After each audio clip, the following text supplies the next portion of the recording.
So the first video we are pulling, it said, our elders, please tell our youths the truth about the establishment called Nigeria. That slave camp that they wrongly call a country. Can you please tell them the truth? Stop mixing words. Today you say this, tomorrow you say this, because it has to be something that will benefit you and your friends. Can you be consistent to tell them that they don't have a union yet? They don't have a country. They don't have a nation yet. They have a geographical space, but they don't have a system where they will be part as citizens. They will not be citizens. No, they're not citizens. It's a slave camp and they are slaves. Tell them the truth so that they can join solution, not joining problem. Because when you don't know what the problem is, solution will not make sense. You see them online speaking too many English, riddled with ignorance. Please, elders of our land, tell these children the truth, because eventually they will get to the truth. We are here to make sure they get to the truth, and by then you'll be put to shame. But you have opportunity today to tell them the truth and stand on truth. Stop shifting. Please go ahead. An evolutionary phenomenon. It is the product of an amorous relationship between the British and their several mistresses in the place called Nigeria. So we're all lumped together. My brother Tony would even argue that that charter has expired. I tend to agree with him. So when you begin to speak in terms of evolution in relation to Nigeria is a fraudulent term. There is no such word. When you now speak to devolution, Nigeria is a paradox when you use that word, because there are several levels of lies you begin to unearth the minute you begin to speak in terms of devolution in Nigeria. You don't talk about devolution of power in a federal state. If Nigeria were to be a federal state, we would not be talking devolution of powers, because in the first place the lines of powers were clear from the beginning. From inception, it was very clear that if Nigeria had not been made a federation at inception in 1960, there would never have been a Nigeria. The first secessionist in Nigerian history was Ahmadu Bello. He was the first to shout the word, I think it's the Araba or whatever they call it, for division. He wanted the Republic of Northern Nigeria or Islamistan or whatever, but they were going to go. But the compromise that brought Nigeria together, that stitched it together, and it's important we understand that, stitch it. You don't talk about devolution when a country has been stitched together. But it was stitched together on very clear terms. One of those was a clear division of power between the federal government and the regions.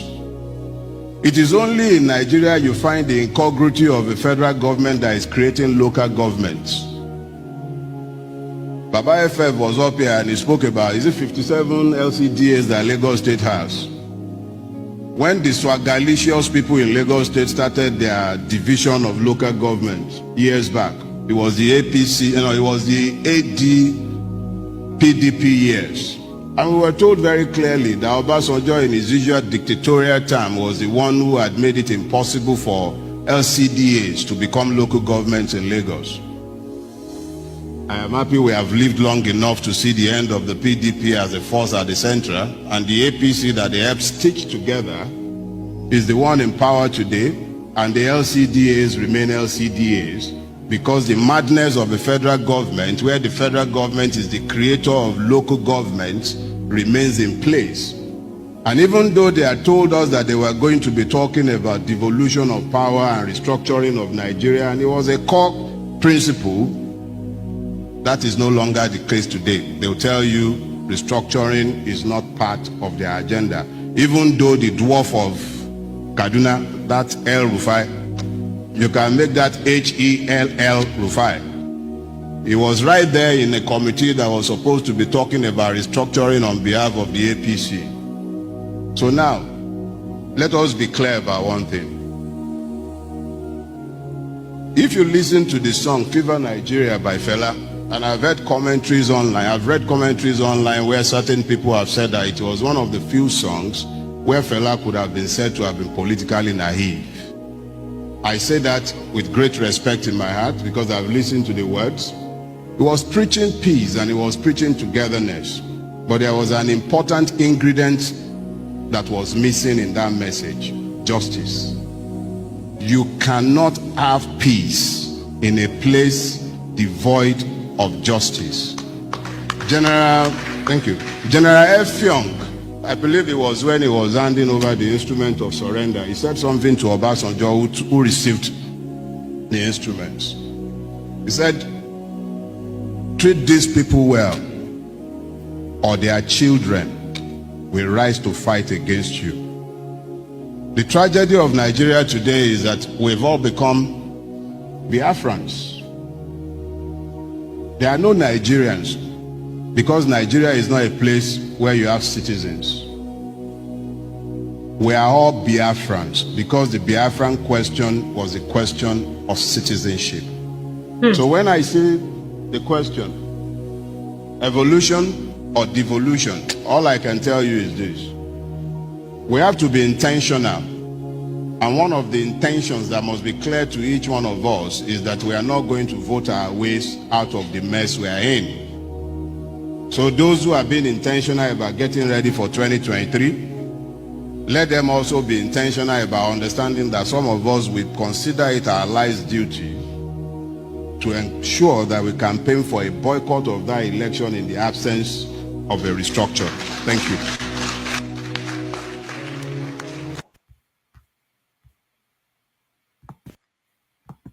Nigeria is not an... We'll say it again. We are not talking of boycotts of elections. We are talking about stopping the journey so that we can go into transition to renegotiate and reconstruct the union. The place we are standing on is sinking and it's going to bury everyone. So we don't have a foundation. Our foundation is wrong. We need to get there. Do that first. So that's why it's not boycotts. It's stopping the entire machinery. Everyone, not some people boycotting it. No, stopping it, stopping the movement to another fraudulent and illegitimate election. Now, this was said in what you call celebration. That was the event. 2021 was when Dele Farotimi said this. He finished saying it and moved our youth in 2023 to election. For what purpose? Why? It has never been about our youth. It's all about their money. Our African men will sell out our children every chance they get. I'm yet to see one that will not. They will tell the truth today. Tomorrow when they want money, to hell with the future of our children. My money first. I've seen a few that cannot. I've seen a few of our African men that cannot. Tony Nadi is one, and he has been on this project for over 25 years. And there's some others with him. We have men in Africa. It's just that empty barrels make the loudest noise. So we are today speaking to noble men in Africa, men that are still men, that will not sell our children for a morsel of bread. Please, can you speak out? Can you stand? So that these noisy ones can go and sleep. Because we have a duty to our children. We're playing the next one.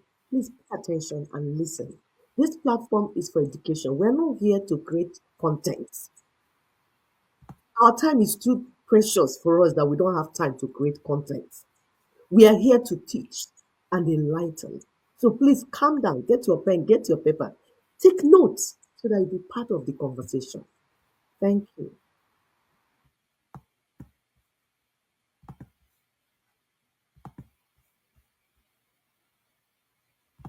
Nigerians and Indians were both colonized by the British. But the Indians rejected the British culture. They rejected the British religion. They rejected the British food. They rejected the British way of doing things and hold on to the British technology. You know, And then we have the Nigerians, that is us Africans, accepted the British culture, the British dress code, the British food, the British every religion, and rejected the British technology. now that is why the Indians are the most advanced. They don't need to speak English to make a cell phone. But me and you are colonized to believe that the more you speak a better English, You can clean it. you are intelligent. But a perfect English is not a mark of intelligence. A mark of linguistic ability. You are able to speak. I speak 14 languages. I speak Swahili. I speak Spedi. I speak Xhosa, your language. I speak 14 languages. You understand? It doesn't necessarily make me intelligent. It makes me a linguistic. But we were colonized to believe that because you speak a perfect English, therefore you are intelligent. But how many perfect English speakers among us invented anything? Oh, you can say that again. Please, I wanted to clarify. So when I was referring to the men, I'm talking about men in leadership, really. Not our daily men that are in the background doing the work. The men that do have the microphone to go and speak to our people. Those are the ones that I was referring to, because they're everywhere. Every time you see them come and pretend like they're speaking, every time you see them speak the truth. When it gets tough, they will make a U-turn and go for the cash. Every time. It's unfortunately. So, are you done, my sister? Yes. So you see, in what our brother just said, he said that India, because people have been asking questions, we were colonized India and all this thing, that they didn't drop their culture, their religion. So, but in the case of Nigeria, there's no culture called Nigerian culture. There's no religion called Nigerian religion. What we have is ethnic nationalities have their religion, have their heritage, have their culture, which is why Nina said, dress back to your ancestral land and embrace back your culture, your tradition, your way of life, your secular, your view, your world view, because we have our own individual. Yoruba, they have their own, because they were before the white man came. Igbo people have their own, because we were before the white man came. Ishekiri, Ijo, Tiv, Efik, Hausa, they all had their own individual culture, tradition, way of life that even that supports the life, preserves the life of human beings before the white man came with his colonial structure. And that's why we tell you that Nigeria is a colonial entity. There's no Nigerian language. There's no Nigerian food. There's no Nigerian dress. There's no Nigerian culture. It's a foreign entity. It's a colonial entity. So if you want to build... It's basically artificial. There's no other way. It's just made up. It was just made up. It was made up. So anytime anybody wants to say that, you see, you look fake. Because you're either carrying the cap of Hausa and wearing konkokta of Yoruba and wearing a bead of Igbo. Like, you look confused. So that's always the ethnic nations. Go back to where you were before, then we begin to now renegotiate. So then we'll now say, what are our terms? What would this be? So that nobody will feel suppressed or oppressed or marginalized. Everybody will negotiate from their ground. For people that say, I'm detribalized, get out with that language. Who put that in your mouth? That means you are confused, you have an identity crisis. You came from somewhere. If you don't know where you came from, find out where your father came from. If you don't know where your father came from, take one place and then go there and begin to... We want this confusion to end. You must embrace your identity, because your identity is tied to your ancestral land and your heritage and your way of life. It is important. From there, we will begin to negotiate. If we now want a union, we will say these are the terms. That is why we tell you that constitution making starts from the ground, not on top. 1999 constitution was concocted by the colonialists and their puppets and imposed on the ethnic nationalities. That's why they can steal and enslave everyone. But if you go back to your land and begin to negotiate from the ground, that's why I say constitution, constituent members. So you now become a constituent member of the union. Then you come with your own charter of relationship and constitution or whatever paper you're putting together, as you people have agreed in your land. Then you bring it and come and then unionize with the rest of the people. That's why it was. Like you heard in the video of Dele, when he said, if there was no true federalism, our people negotiated for true federal system. He said, if there wouldn't have been any Nigeria at all. The only reason our forebearers agreed for a union to even begin was that they agreed that it would be a federal system, which was why we had different regions. If not, there wouldn't have been anything like that. We had conversation, we had discussion. It was based on that we said, okay, let's go and form a nation. And those that keep talking about amalgamation 1914, we have passed there. Where we are now is the table of 1999 Constitution. 1999 Constitution is the new amalgamation document imposed on the people. That's why we say it has to go down. Thank you.